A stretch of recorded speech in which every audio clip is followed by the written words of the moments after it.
Guys, আশা করি তোমরা সবাই ভালো আছো। তো দেখো আমার বদ্যির কলোনিতে। তো গাইস, এখানে অনেক ভাঁড় লাগিয়েছিলাম।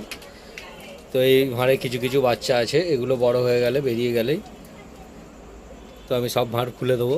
কারণ তোমরা জানো গরম পড়ে যাচ্ছে, আর এই গরমে পাখিকে ব্রিড করানো মানেই পাখির শরীর অসুস্থ হয়ে যেতে পারে। কারণ জানো কতটা গরম পড়ে আমাদের এখানে। তো সেই জন্য দেখো এই দিকটা অনেকটা পুরো ফাঁকা হয়ে গেছে। এখানে অনেক ভাঁড় ছিল, আমি খুলে দিয়েছি। তো এইগুলোই কিছু কিছু বাচ্চা আছে। তো এগুলো এই সব বাচ্চাগুলো বড় হয়ে বেরিয়ে গেলে তো চলো দেখাই। দেখো এখানে দেখো মুখ বার করে বসে আছে, দেখতে পাচ্ছ তোমরা? দেখো এখানে মুখ বার করে বসে আছে।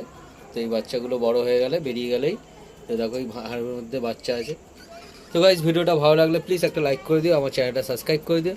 তো চলো টাটা, গুড বাই, আবার দেখা হবে নেক্সট ব্লগে। টাটা।